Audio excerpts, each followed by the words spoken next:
On today's show, we'll dive deeper into a topic that's come up a few times over the past couple weeks on this show.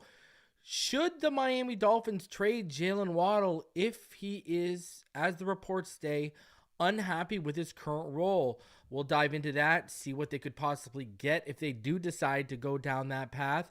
Plus, on top of that, we are going to discuss the Dolphins' top needs heading into free agency and the draft. Also, I'll discuss a little bit more about the draft. We'll discuss a little Christian Wilkins. Man, we got a ton to talk about. Smash that like button. Subscribe if you're new. As always, let's get into it. Fins up.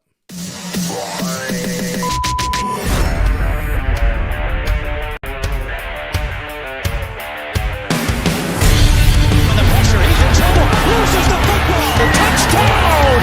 Got it! You have got to be kidding me. Jaylen Waddle has a Dolphin touchdown. And he will score! Deep upfield on the near side, that open touchdown!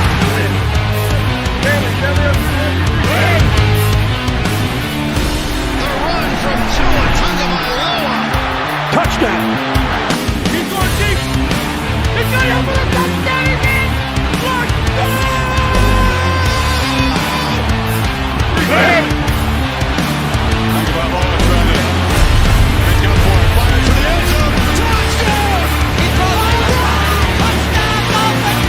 Beautiful day to be a Dolphin fan.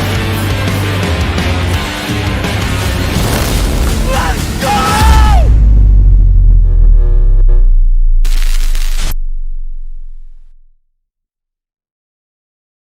What is good, Fin Nation? What's good? It's your boy Reason. And we are back here for another one. Appreciate all of you coming through and showing your support on a Wednesday as it is hump day. So appreciate all of you coming through. Listen, we got a bunch to talk about tonight. I've been wanting to dive into it since, I brought up the Beasley article, which I'll refresh, and I spoke to Omar about it too. I've been wanting to actually dive into it a little bit more. So what better time than tonight? Also, we're going to look at the I've identified at least 11 needs for the Miami Dolphins heading into free agency and the draft. We'll talk about that, where they stand at the depth chart, a lot to go into. Just a lot of things I want to discuss today. Also, I want to go over, because we did the roundtable yesterday with me, Dougley, Neil, Richmond, Ballgame, Martin, and everyone. I didn't have a chance to update you guys on the defensive coordinator search, so I want to do that. Also, we'll talk about what draft analysts are saying right now in terms of like mock drafts and everything right now, because the Senior Bowl is going on, and tomorrow afternoon, we're going to have a special episode of Fin Too Deep. You're not going to want to miss. Plus, listen, we don't usually cover, all right? We don't usually cover the Jets, but there are some interesting things from an article coming out from The Athletic, and it's kind of crazy. There's some crazy things coming out of it is ugly right now, and I do want to probably touch on that at some point for sure. So we'll go over all that at some point. But until then, listen, something I wanted to talk about with all of you guys, the whole Christian Wilkins thing. It's been a hot topic on this channel for months. It's something me and Neil Driscoll have talked about for months. People are out here reporting that, there's tension and stuff. Man, I was reporting this in December, right? And people are just starting to report that in January. So it's not been a good situation. Now, right now, I know everyone's talking about it kind of on the timeline today and such. And with me, one thing I've talked about, right? One thing I've consistently talked about is, a transition tag. Like, I think that should be realistically now. Could you franchise tag him and trade him? Sure. But, I mean, you've gotten the sense, when you heard how the locker room was after the loss with Christian, and you saw what he said, and in the post game when you saw McDaniel, listen, I've been telling all y'all this guy wants 24 plus million for over a year now. That has not changed. He's not going to take being the number 4, 5, or 6 guy. I don't even think he'd take being the number 3 guy. He wants to reset the market. And, the fact of the matter is, where's the money going to come from? And yeah, it's a hole you're going to have to fix. I get that. But right now, where's the money coming from?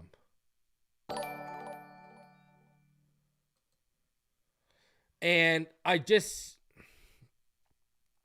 don't know, man. I know everyone's in love with the player. You know what I mean? But listen, I love the player too. And he showed up and he stepped up this year. But this kind of felt like it was his last hurrah if he stepped up. We all knew if he answered the call, the Dolphins might be a little up the creek with no paddle, right? We all knew that was a realistic possibility with the way he bet on himself. And the Dolphins lost the gamble and he won the gamble. And maybe a team like Minnesota is going to come out here and fork up the money. There's going to be someone. Now, this is where it gets tricky with me. You ain't getting no first-round pick for Christian Wilkins. One person I always talk about is who? Bill Parcells. What is Bill? I mean, we've gone against the grain with what Bill Parcells used to say. But even Bill Parcells used to say, never pay twice for a player. Don't trade them and then hand them out a massive contract. Now, we've done that. But, if you're looking at a team like Minnesota wants them, or maybe Chicago likes them on the rebuild, they're not going to give up a first-round pick and then turn around and give this guy, top 1 or 2 DT money. It's just not going to happen. No one's going to trade us a first and then turn around and pay this guy 24 plus million. I don't know what world people might think they're living in with that. Not happening. And, I think you could get a day 2 pick for him. And, I've said this before. We've talked about it. If the board doesn't fall the way you like it at 21, don't be afraid to trade back, because we don't pick again after the second round till the 5th round, thanks to forfeiting a pick to the tampering, as well as the Bradley Chubb trade. That's where our 3rd and 4th round picks went. So whether the board doesn't fall the way you like at 21, or if a player like this hits the market, I think you go get that day 2 pick. Maybe you can get a day 2 and a day 3 pick. I don't know. If you could recoup a 3rd and a 4th, or a 2nd and a 4th for Christian Wilkins, that would be absolute masterclass work.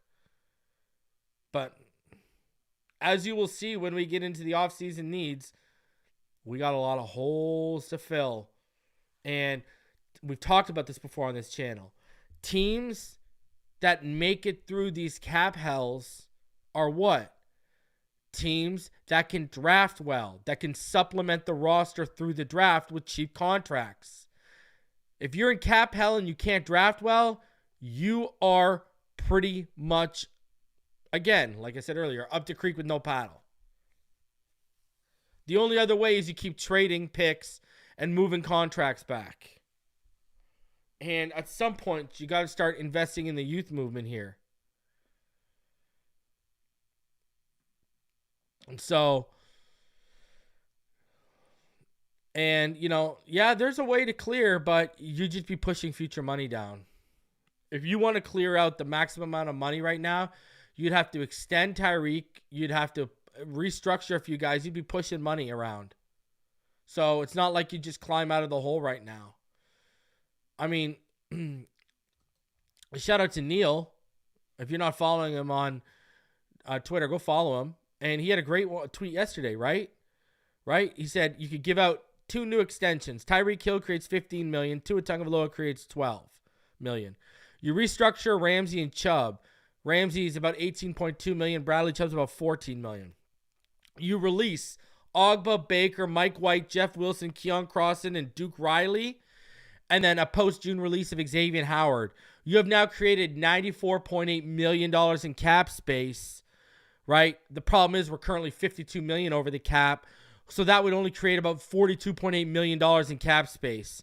Plus, you'd get that additional $18.5 million after June 1st. So you would have about 61.3 million if you include after June 1st. You're going to give 24 million of that, a third of that right away to Christian Wilkins? Not happening.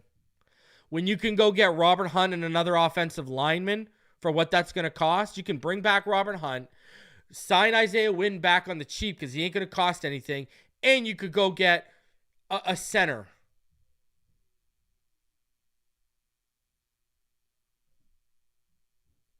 Now, I had a Patreon update a few weeks ago.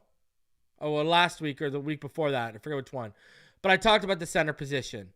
A name I've quietly heard they like is Andre James from the Raiders, who is about to be a free agent.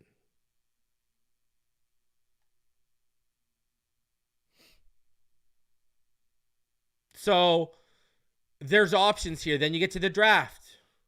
JPJ, right? Cedric Van Pran, Zach Frazier, right? Bo Limmer. There's actual options in front of us right now. Instead of paying, again, you want to talk about a guy who wants to get not reset, but probably near if Connor Williams would have been healthy this year, he would have reset the market. So now because he got hurt, he's still going to get over $10 million a year. Barry Jackson had an article a couple weeks ago we covered on this channel where an executive told him he's still going to get paid.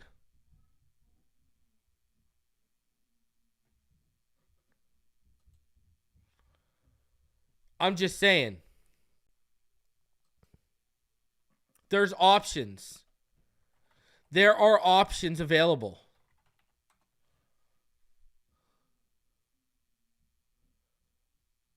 So, you know, I'm just saying. There's options. Now, I see it was brought up in the chat.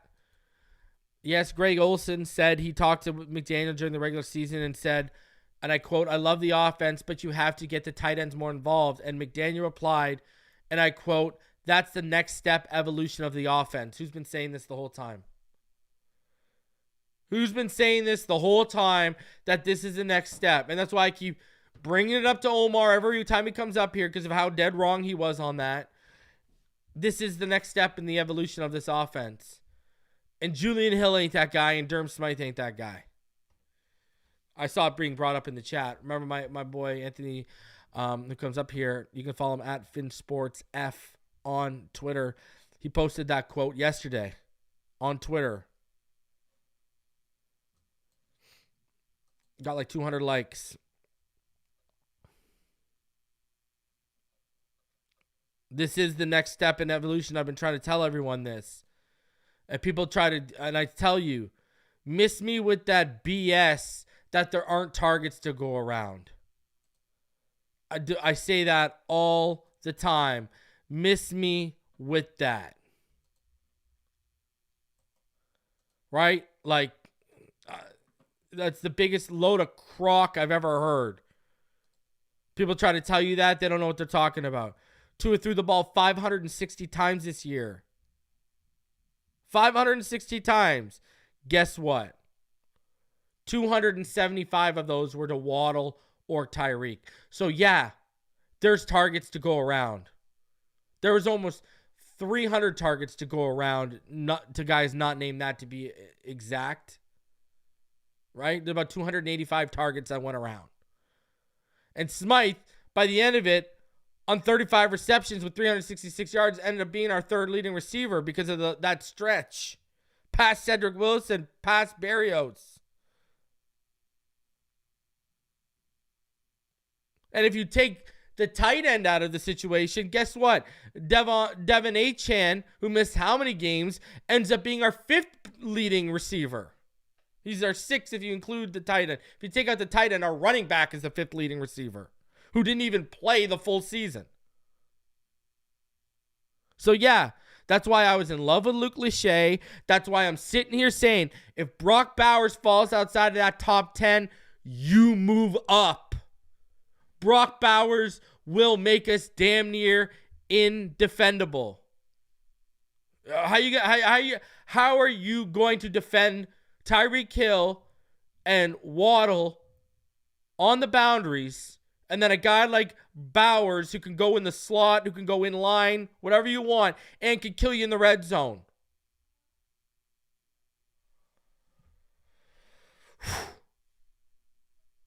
Because that's the word, the low-key draft rumbling is that's who they're targeting for Herbert.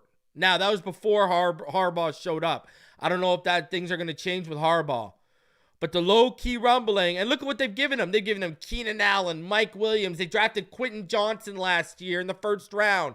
And now they're going to give him Brock Bowers. And Herbert's the guy with all the traits that everyone loves that ain't won shit and got paid $218 million guaranteed. So I don't want to hear that only Tua needs weapons when they're out here talking. Look at what they've already given this guy. He's got the best receiving back in the NFL. Did you know almost 55% of Herbert's completions come at or behind the line of scrimmage? Why do you think that is, Austin Eckler? And they're saying, oh, here's Brock Bowers. Jesus Louises. I mean, if he falls, that's got to be us. That has got to be us, Brock Bowers. I mean, I'm telling you, man. I am telling you. Brock Bowers all day. There's only 3 players I would trade up for in that first round. Brock Bowers, Joe Alt, and Olu Fashional. Those are the only 3 players I would trade up for based on what we need right now. Only 3 players. But can we even afford to move up? Look at we barely have any picks here. Knight says trade Waddle would be the worst move we can make. We'll talk about it. I would trade Tyreek before I trade Waddle. Waddle is young, explosive, and still got 1,000 yards on an offense that didn't want to use him. Valid point. John C says, I hope we move around in the draft up and down for players we want. Don't just sit there. I would rather get a player than get 2 bodies that ride the bench. John C, I feel your pain because this is something we've been saying every year. Every year, we're a broken record on this channel. The number 1 channel for the Miami Dolphins draft in the community. And what's our basic motto? Don't sit on your hands. Go be aggressive and get the guys you want. Do we see it? No. We don't. Knight, I think Eazy-E's role is going to be big next year. I went back to watch the Chargers game. Both rushing and passing, he is a weapon. Yeah, I mean, there was, I was being led to believe there were certain portions of the playbook being worked in for him, right? I had talked about this on the Patreon first and then on this channel. They wanted to run a lot of stuff out of 11 personnel with him, right? They wanted to run 12 personnel and 21 personnel looks with him. I do think there is a role for Ezukanma that we don't know about yet and that we haven't seen. That's why there was rumblings about, is Claypool going to fill that role? Now, still, that don't stop me from getting a tight end. I'm going to tell you this. Brock Bowers, Erik Ezukanma. All right? Like, let's be real with ourselves, So, but, yeah, I believe, Eazy-E's going to have a role. And now that we know that it's not career ending, that's a positive. That is a positive. Brother, Brian, you're speaking my language. I'm so excited for Cam Smith. All these people that came into my chat or went around who had never actually evaluated this kid or watched this kid at South Carolina, and I ain't talking about highlights, I'm talking about real life, real game reps. All these people who don't know who this kid is going around calling him a bust. You wait. I don't want to hear none of these people coming back and loving on him, all right? All these people who were just because, and I kept telling people, stop. There's a clear disconnect between him and Fangio, and now it's come out that Fangio straight up hated the man. And that's why he never saw the field. And I'll tell you why he hated him. I don't need to be Sherlock Holmes. I don't even need to know why. You don't need to be Sherlock. Because it was a Greer pick. And he didn't like it forced on him. That was where it first went bad. Now, I don't know what happened after that. Because remember, I was the one reporting in the offseason why they were holding out on paying him his rookie contract. Because I was hearing maturity issues. So, yeah. That's why when I heard about the partying, I wouldn't have been surprised. But I know players were vouching for him. I know X and Ramsey were vouching for him. I'm telling you. I'll tell you right now. You want to know where this went to shit for Fangio? I'll tell you right now. And we'll talk about this on Saturday, Dolphins After Dark. When he crossed Jalen Ramsey. That was it. The coaches already weren't thrilled with how it was going.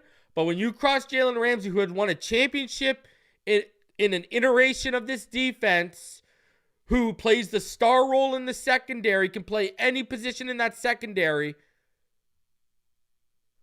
and he gets paid the way he is, and he's the leader. Listen, we've been more vocal, players and coaches have been more vocal about Fangio's departure than they were when Flores left. You know, and what's the difference? Ramsey's in the room right now. You got a leader in the room who ain't taking the guff. And that's, I'm telling you. I'm not saying Ramsey went to him and went to the coaches and whined. I'm not saying that. I'm saying when the coaching staff and McDaniel saw he was dismissive of Ramsey and Ramsey's suggestions of shadowing players, yeah, I think that's where it went. I think that's why it went. That's where it went wrong. And that's where it started to get bad. Listen, I was already reporting in October. I was hearing tension between Fangio and X, as well as tension between Fangio and Campanelli. That was on my Patreon in October. So this is not new stuff for me. I've been hearing about this for quite some time. Right? Because go look at Campanelli. Go look at Fangio. Fangio normally brings his linebacker coaches wherever he goes. He didn't get a choice. Slowick was not his choice. Campanelli was not his choice. They were holdovers. Kevin Dern talked about this yesterday. Haven't you guys noticed? We keep holding over. We held over guys from the Flores regime into the McDaniel regime. I mean, just to give you a few examples, Boyer and Crossman. And now we've continued to do that to coordinators. Can't do that, man. So I do get some of Fangio's, Fangio's an old school guy and you didn't give him, you got guys coming to him and saying, suggestions, but then you don't give him full, you did not give him full reign of that defense when you didn't let him choose his whole staff. We know, right? Cam Smith went to South Carolina with Chris Greer's son. We know that's a Greer pick. You don't got to be, right? And plus, he fits, they play zone, but when you look at his athleticism and stuff, if we were playing man, that guy would have been out there. But anyways, so, yeah. Let's get into this, though, because I do want to update you guys, because there are some updates on these as the day has progressed. So I want to start this off because we ran the roundtable yesterday, and again, I didn't have a chance to go over this. We're going to go over these defensive coordinator updates, and then let's get into the Jaylen Waddle stuff and then go from there, okay? Over 300 of you in the room, smash that like button, subscribe if you are new. So let's start off. Yesterday, we talked about it on the show a little bit, but now so you guys can see in front of your eyes, and there has been an update too. Sorry, I got to change that. There has been an update as well regarding one of the candidates that we're going to go over here. It's not really an update. It's more of like speculation, but pretty strong speculation here. So, let's get into this right here. So, Anthony Weaver will interview for the defensive coordinator position for the Miami Dolphins per source. Weaver spent hours on Monday with the Commanders because he discussed the head coaching job. Now, here's the update. If you guys have not seen yet, the Seattle Seahawks, well, they got their guy. And it might impact all of you who had Anthony Weaver as your favorite coming to Miami. So the word on the street is this right now. The word on the street, if you haven't seen again, it happened about 5 hours ago. Mike Macdonald is the head coach now for the Seattle Seahawks. He's taken over. All right. Why does that matter? Because Mike Macdonald is the defensive coordinator, or was the defensive coordinator of the Baltimore Ravens. That means that position is now open. Now, for all of you who wanted Weaver, that's not good. Because that means now Weaver is probably going to get a strong look and hold everything off to be the defensive coordinator for the Baltimore Ravens. All right. Now, remember, he was the Texans defensive coordinator in 2020. Houston ranked 27th in points allowed and 29th in yards per play allowed that year. He's coached for 12 seasons in the NFL. He's been with the Bills, the Browns, and the Jets.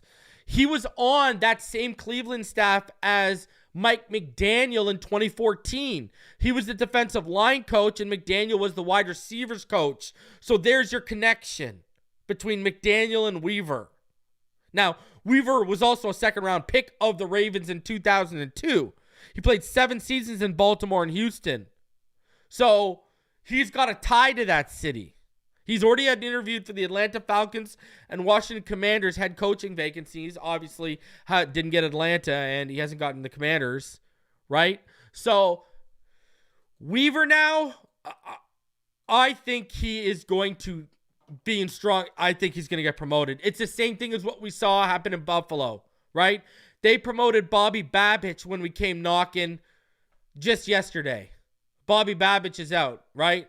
So he's been promoted. I know a lot of people like Bobby Babich and what they were seeing from him, but he's gone now. That's no longer an option. It is what it is. I like the guy. Second chance. Sure. But listen, I think we need as sure as a bet you can get here. That's what keeps pulling me back to like Staley and Frazier, right? That's what keeps pulling, or if he was available, Ejiro Evero. That's what keeps me pulling me back to those 3 guys, is I think they're more sure bets. Weaver doesn't have a good history. Campanelli's never called plays. Slowick's never called plays. I'm not going to mention all the Hill because it looks like he might be going back to Philly to follow Fangio. He hasn't even interviewed. So, and then also yesterday, again, did not have a chance to go over it. So here we go. We'll go over it. The Dolphins plan to interview Texans linebackers coach Chris Kiffin on Friday for their defensive coordinator job on Friday. You know what I like, man? And I give them the props earlier in the week, and I'll continue to give their props. They're taking their time. They're not rushing. They know Staley. I'm sure McDaniel wants Staley, but he knows he's got to go see McVay in LA. But did they jump the gun and over-offer Staley? No, they said we're going to continue to go through the process. And I'm a fan of that. Like, I got to give you your props on that, man. That's just such a... It's nice to see they're doing a thorough search after... We just saw how the last defensive coordinator went. Now, Kiffin, he just completed his first season as a Texans linebackers coach. He was with the Browns for 3 years before that as their defensive line coach. He's a pass rush specialist for the 49ers in 2018 and 2019.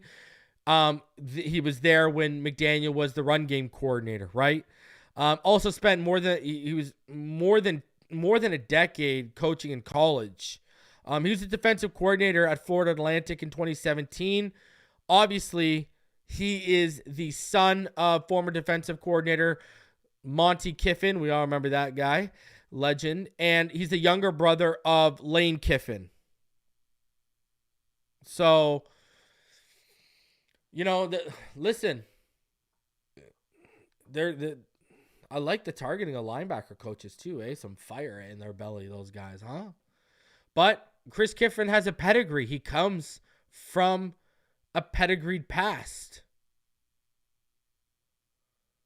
And You know what it tells me when they're scheduling it for Friday, when they have all these other big names before him, that they take him seriously. That they want to meet with him, that they want to hear what he has to go.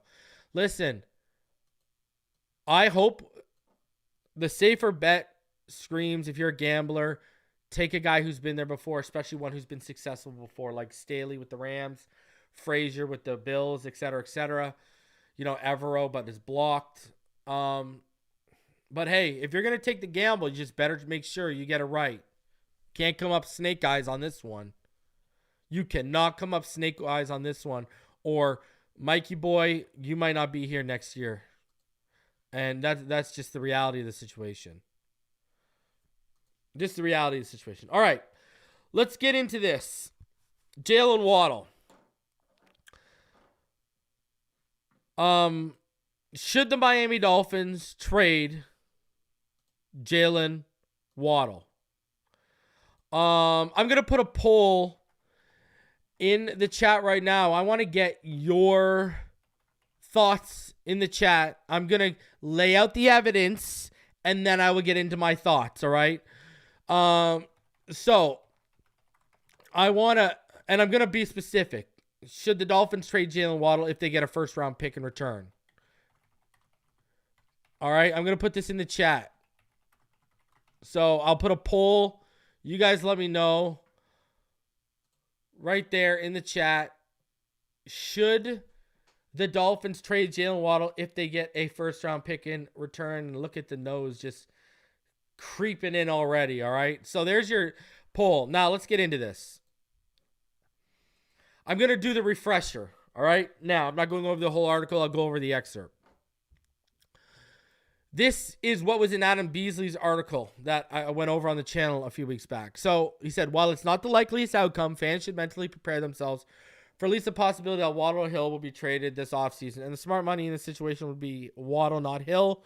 No matter what the advanced stats say, Hill is a two-time reigning team MVP and the NFL's receiving leader. No matter his salary, the fans would probably storm Dolphins headquarters if Hill was dealt. So it's likely Waddle or no one, particularly since he was quietly unhappy with his role in 2023. And then 2, likely wants a contract extension this offseason. So there you go.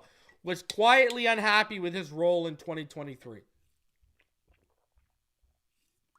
So that was the only bit of evidence we really had out in the public about, because I hadn't even heard anything about that, and I'd never even asked. But, that comes out, and I was like, okay. The next day, I had on Omar Kelly, and I'll play the excerpt from what me and Omar Kelly discussed regarding this. So let me play this for you, and then let's get into things. I wanted to ask you something about Adam Beasley said something interesting in his article yesterday. He said that Waddle was unhappy with his role and wants a new deal this offseason. Have you heard anything to that effect about not even so much the unhappiness, but him wanting a new deal this offseason? I actually talked to Waddle. That's a good conversation before he got hurt. And he opened up to me about, being unhappy and disappointed in this season, even though he was a 1,000-yard receiver. Waddle doesn't necessarily want to play, Robin to Tyreek Batman. And I don't think they do. I think they feed off one another. But I will say this. He's a team player. He loves Tua. Clearly, he's on his 5th-year option. So everybody on their 5th-year option is going to want actually, they got to trigger into his 5th-year option. They will, though, right? Yeah. So, listen, what he gets into there is that he's going to want another contract. Same thing with kind of Beasley discussed there, too. Now, Jaylen Waddle, remember, in 2021, he had 104 receptions on 140 targets for 1,015 yards, 6 touchdowns. And you remember, I used to pull my hair out because Godsey and Stoodsville didn't know how to utilize him. Everything was in from the line of scrimmage to 5 yards to the point by the end of the season. defenders were just collapsing 3 or 4 at the line of scrimmage and just bottling him up, and Waddle was having to be superhuman to even get any yards after the play. 2022. All right. 2022 comes along. Our first,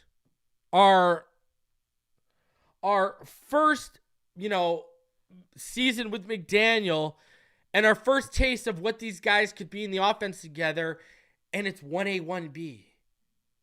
There's balance, and it just feels like the world is all right other than when Tua was out, because when Tua was out, literally Jaylen Waddle and Tyreek Hill did not catch a touchdown when Tua was out. So other than that, it felt like, okay, we've got our balance. We're going to take a next step next year. And the 2K stuff got involved, and we saw a lot more, two-route concepts stuff coming through, to the point where my partner Martin Nookby's pulling his hair out as a former quarterback from FAMU, pulling his hair out going, what the hell is going on right now? You hear Kevin Dern talk about it yesterday. You see what Shanahan runs, and McVay, they run more complex, concepts than what we're running. And so listen. But in that year, in that 2022, 117 targets, 75 receptions for 1,356 yards. Now, he's down 30 receptions, almost 29 to be exact, but he gained 341 yards, and he had 8 touchdowns compared to the 6 before. This year, he has 72 receptions on 104 targets, 1,014 yards. His, yards per catch went down from 18.1 to about 14.1. Only had 4 touchdowns. We know he was hurt and banged up, and that was one of the big reasons why. But listen, what would we get for Jaylen Waddle? And I know that's what people are going to ask in the comments right now. Now, someone I looked up as a comp, and it ended up working out decently, was A.J. Brown. Now, A.J. Brown, in his 3 years before he got traded, all right? In 2021, it was last year with Tennessee, he had 869 yards and 5 touchdowns. The year before that, in 2020, he had 70 receptions on 106 targets for 1,075 yards and 11 touchdowns. The year before that, he had 52 receptions for 1,051 yards and 8 touchdowns. So, not identical, but very similar. Here's where it gets tricky. He was traded for the 18th and the 101st pick in the 2022 draft, and then he was signed to a 4-year, $100 million contract. So that gives you an idea of what the value might be based on the production and having to pay him, because the production is very similar, and he needs new money. He's going to be going into his 5th-year option. You're going to have to trigger, and he's going to need new money.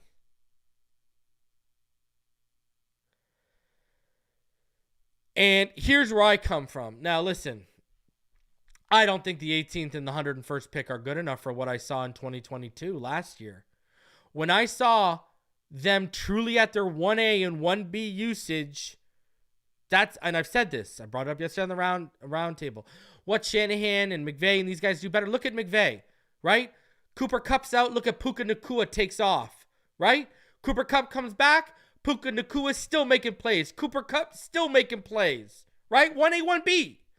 Those guys have found better balance in their passing attack. And we had that balance in year 1 under Tua and McDaniel. And then year 2, we got away from that.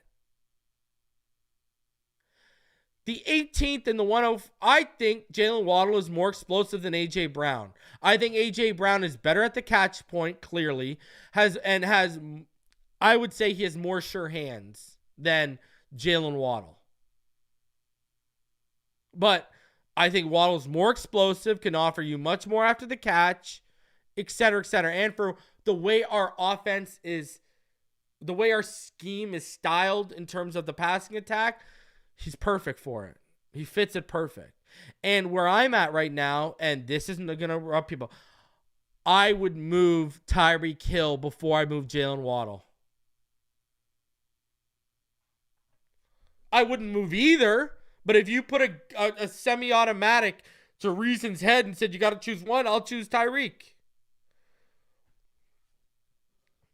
That's just, I mean, Jaylen Waddle ain't going to be asking for no $30 million a year, first of all. Okay, let's get that. Plus, he's only 25. He hasn't reached his ceiling. Now, we've gotten tastes of it. We've seen flashes of his ceiling, but we have not seen him consistently reach his ceiling when in 2022, last year, it looked like he was on his way to. Last year in 2022, he was undoubtedly the best wide receiver 2 in football. He was better than Higgins. And then this year happened, and he just wasn't. Now, again, injuries. He had been injured since the offseason. But should the Dolphins trade Jaylen Waddle? Listen, the chat right now, we got 68% saying no, 32% saying yes. Unless you are going to offer me a top 10 or top 5 pick so I have a shot at Marvin Harrison Jr. or Brock Bowers, no. Because this is why I say no. We don't even have a consistent third receiver.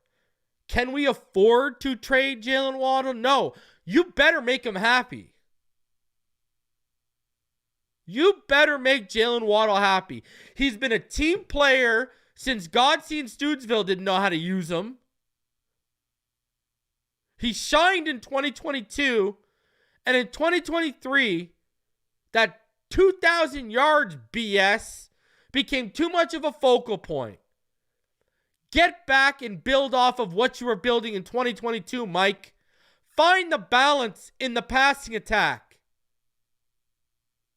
And then sprinkle in the third threat just to keep defensive coordinators up all day and all night. But I would not trade Jaylen Waddle. Make him happy. Do you think if you would have built off 2022, he would be unhappy? He would. I've seen this. Again, I go back to my Penguins. Sidney Crosby, Evgeny Malkin.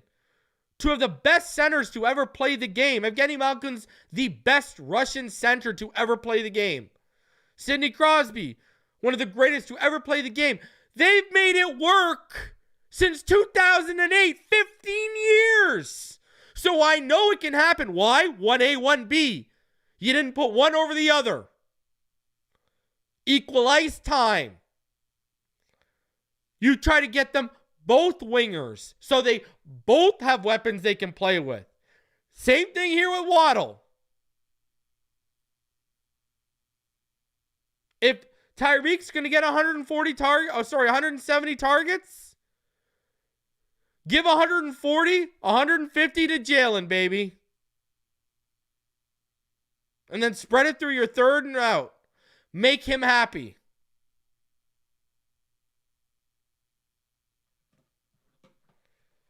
Jaylen Waddle just, his fingernail wasn't even, he was trying to scratch the ceiling in 2022, and look what he did on 75 receptions. Almost 1,400 yards. Make him happy. No, the Dolphins should not trade him. That would be counter-progressive. We're trying to find a third receiving threat. We can't afford to go back looking for a second and a third right now. And he is the heir apparent to Tyreek's spot on this roster. Make him happy. Period.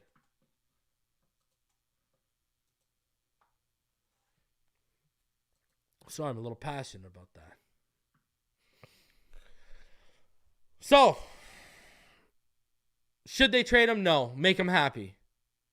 Get back and build off of what you're doing in 2022. Find the balance to your passing attack. Look at what Shanahan does with Deebo Samuel and Ayuk. Two totally different skill sets. Look at what McVay did with Puka and Cup.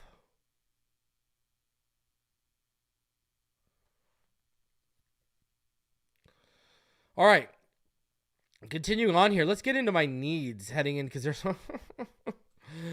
this is what I've identified. 11 Dolphins needs right now. 11.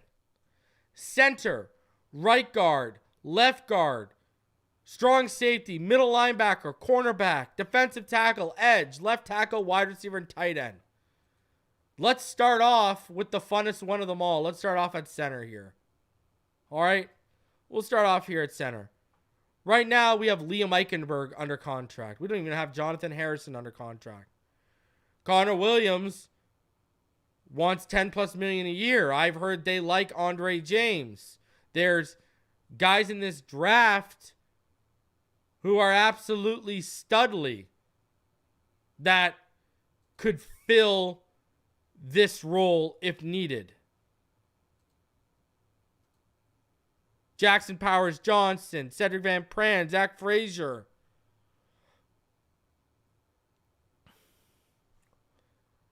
Center it's tough. Now, right guard. Robert Hunt isn't extended right now. Robert Hunt is not extended right now. Now, I know from what I've heard, they pivoted to making Robert Hunt a bigger priority than Connor Williams. Now you got Robert Jones. He's a restricted free agent. Lester Cotton's on the roster. Could play left or right. Not very well. But again, what guard options do we have right now? We got Robert Jones sitting there. And even he's restricted. Same thing goes for left guard. Isaiah Wynn's a free agent. Now I think you can bring him back on the super cheap.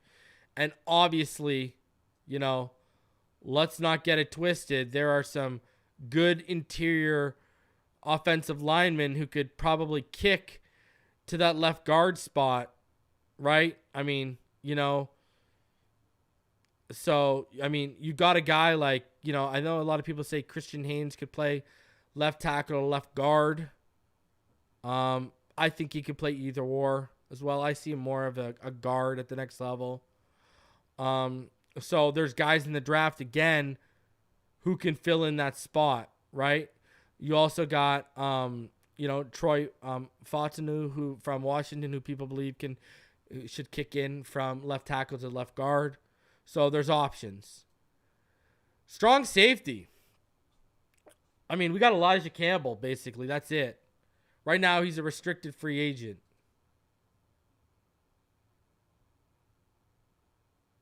Not, I don't think Brandon Jones is coming back, people.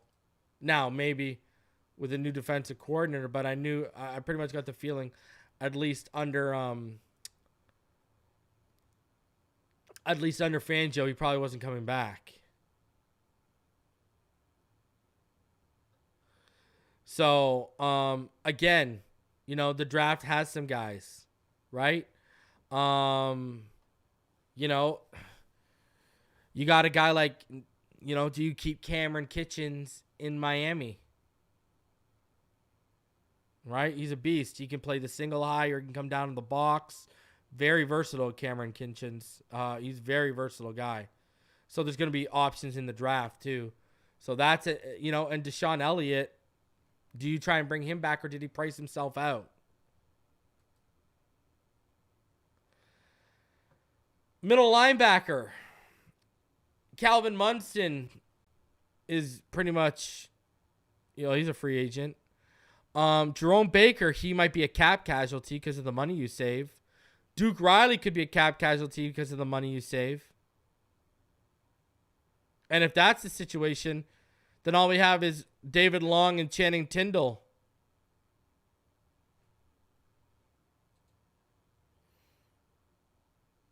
And that's not obviously ideal. Now, there's guys in this draft who, there's some definite studs in this draft right now.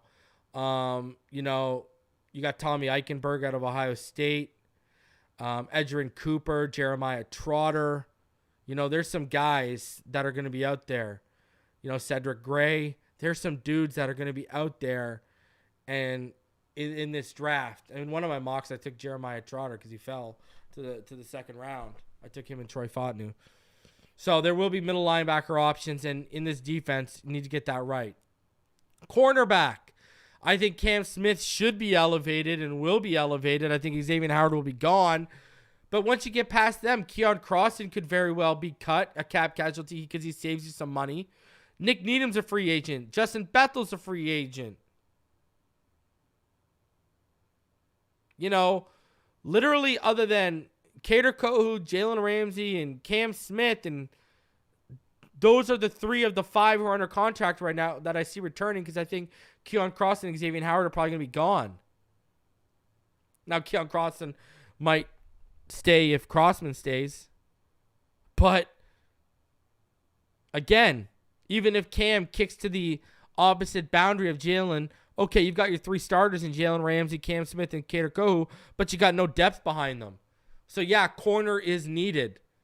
We need corner. We need depth. The next one should be pretty obvious. Defensive tackle. Who do we have under contract right now? Other than Zach Sealer and Brandon Pilley. That's all we have. Raekwon Davis, free agent.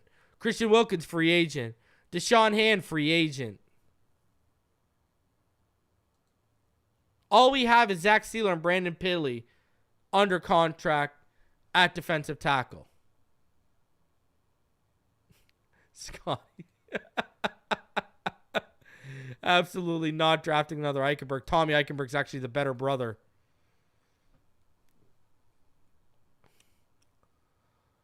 I know that's a reason why a lot of people like Jackson Powers Johnson is because look at those first 3. He could play center or guard, right? Van Pran and Frazier are more true center as well. Jackson Powers Johnson could play all 3 interior roles. And edge. Again, here's the issue at edge. Yeah, we got Jalen Phillips, Cameron Good, and Bradley Chubb under contract. How many of those guys are healthy right now?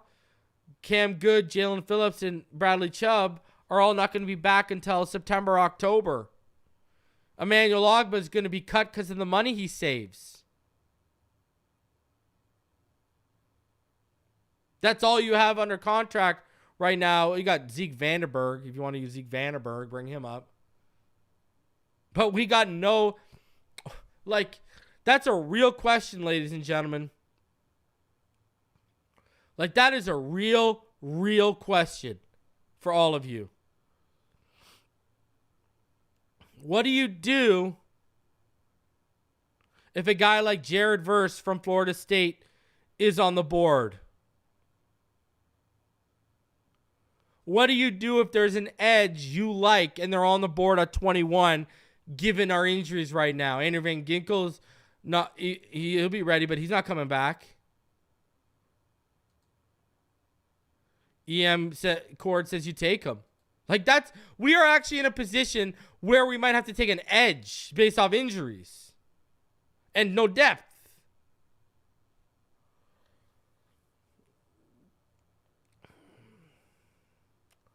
And then left tackle. Now we're getting into kind of my lesser needs here. Well, I put tight end as the most strongest one, so we'll start at tight end.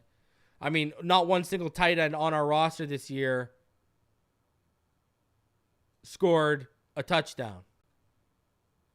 Not one. And you got some guys in this draft. You got Brock Bowers in this draft. Jatavion Sanders is in this draft. Jaheim Bell's impressing at Mobile right now. Jared Willie out of TCU. Ben Sinote from Kansas State. Cade Stover from Ohio State. Guys I've mentioned before. I know that we had someone in the chat was a fan of Eric All because I couldn't get my Luke Lachey dream. So there's options. You know, there's Hunter Henry in free agency. Do you go and try and get Dalton Schultz on the cheap after you saw what he did in Houston? And he can offer you something in the red zone. But not a single tight end scored a touchdown, which is scary when a tight end was our third leading receiver. Wide receiver, I have it here, and this ain't because of trading Jaylen Waddle. This is because who's our wide receiver 3 right now? Answer me that. Cedric Wilson Jr. is a free agent. Berrios is a free agent. Chase Claypool is a free agent. Robbie Chosen's a free agent.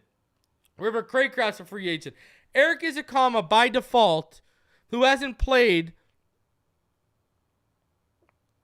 any real meaningful snaps in a game, hasn't made an impact in a game, a regular season game, is your wide receiver 3 right now. Now, everyone knows I like the guy's skill set.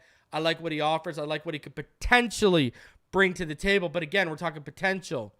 We haven't seen him for 2 or 3 games in a row. Who's your wide receiver 3? Anthony Schwartz on a future contract?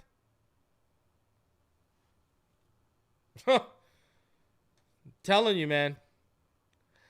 And finally, left tackle. Now, you have Terron Armstead and Keon Smith under contract. I'm sure they're going to try and bring back Kendall Lamb. But you do not. This could be Terron Armstead's last year.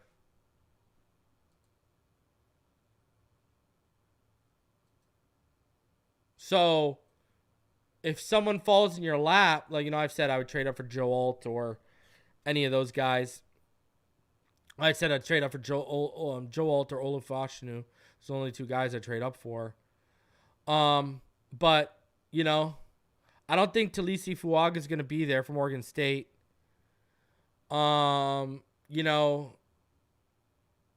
you draft Troy Fontenot and see if he can kick it out at left tackle? I think the first round is too high for guys like, Kingsley Suamatia and, Graham Barton. Tyler Guyton is getting a lot of talk, but, he's a right tackle, right? J.C. Latham's a right tackle. Now, it worked where they kicked, from Alabama.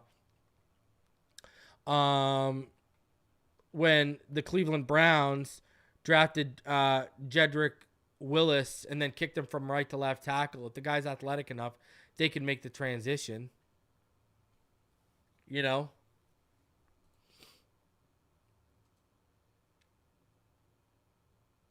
There's also, Amarius Mims, Jordan Morgan.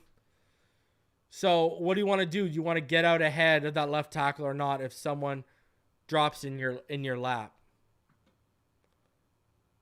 But when you put it into perspective,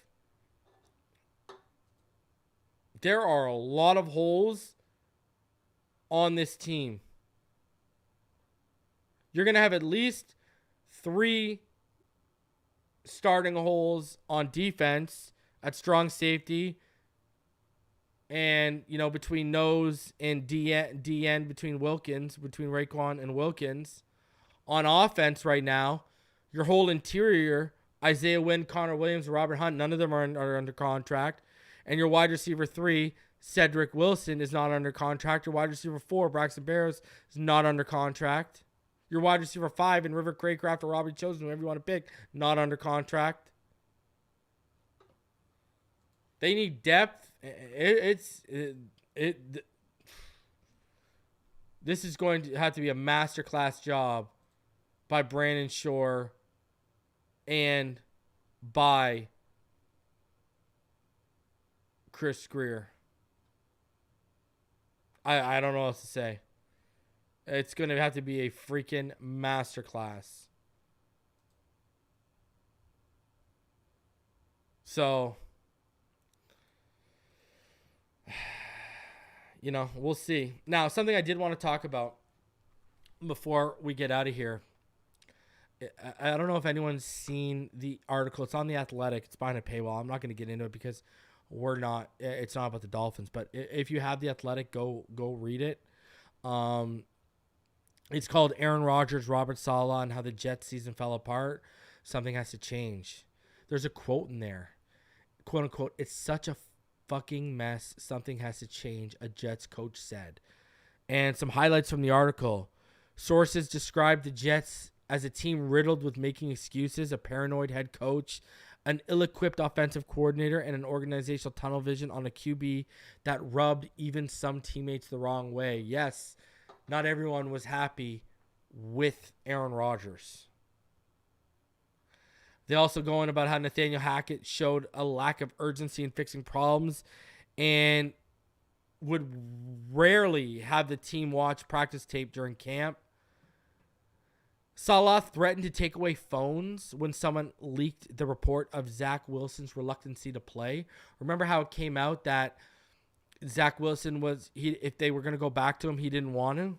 Well, Saleh went out there and he threatened to take away phones. Like we're talking like high school. High school.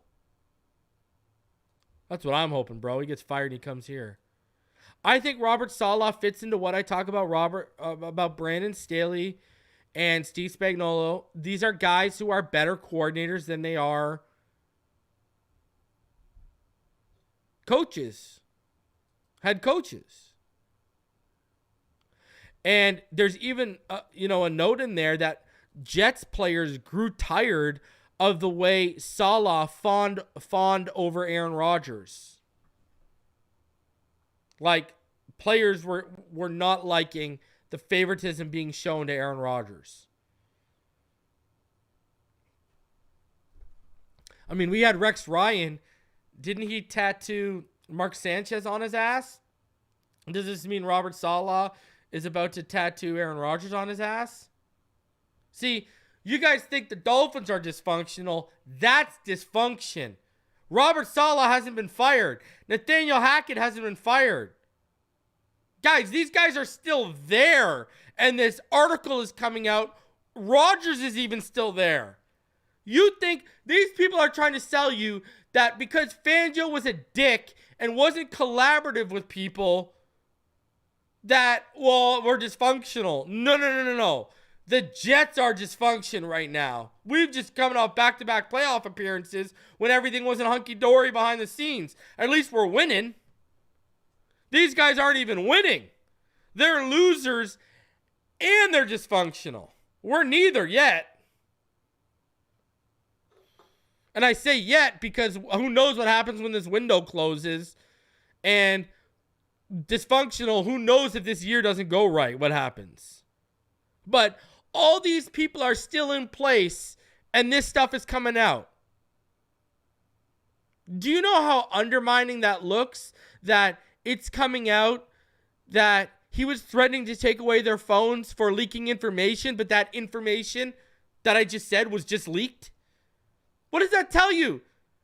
That they're laughing at him in his threats of taking away the phone and they're still going out and leaking information. Hell, a coach says in the article, it's such a fucking mess, something has to change. Never mind players, coaches are leaking out of New York. Now that's a mess. So don't let anyone tell you Miami's a dumpster fire when the real dumpster fire is up there in New York.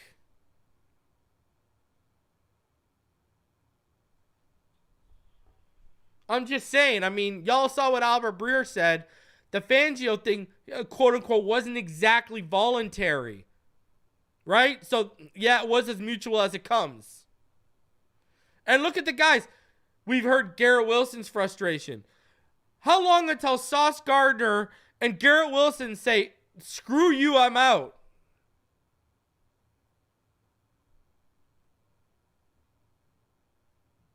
The only one that's not going to say anything is Quinnen Williams because he got his money. But how long until Garrett Wilson and even Breece Hall? How long until Garrett Wilson, Breece Hall, and Sauce Gardner say, screw this organization and screw this? Real talk. Shout out to Lemony Crawdad. Donates $6.41 through PayPal. And he says, just wanted to say thanks for the behind the scene help. Yeah, for some reason, someone had blocked him. I don't know why. And everything's fixed. I made him a mod. I thought he was a mod to begin with, Lemony Crawdad, because he's one of the biggest supporters of this channel. So I'm glad I got that fixed. I had a couple people that it's happened a few times where someone's blocked them and it's not showing up in my block list. So now I found a workaround to figure it out. So if you've been blocked, email me, finsidethenfl@gmail.com, because I can't police the chat while we're live. I'm sitting here giving you guys information, right? So listen, smash the like button. We're on our way to 15K. Let's get there, baby. Let's get there before the draft, all right? Let's get to free agency before the draft, all right? So I gave you the top needs. You know what's happening. We're going to go get into my free agency targets. We're going to get into draft big boards coming soon. Tomorrow, me and Neil will be live for a special edition of Fin Too Deep. You're not going to want to miss it, because we're going to be talking about the draft and fits for the Dolphins. We're going to have some highlights, some tape. You're not going to want to miss that one. It's going to be Senior Bowl standouts for that fit the Miami Dolphins. So make sure you tune into that, and we'll talk about everything else under the sun. Dolphins, smash the like button. Subscribe if you're new. You know what time it is. Appreciate all y'all. Fins up until Margaritaville sends the cease and desist. And shout out to 50th State Fins fan for the donation.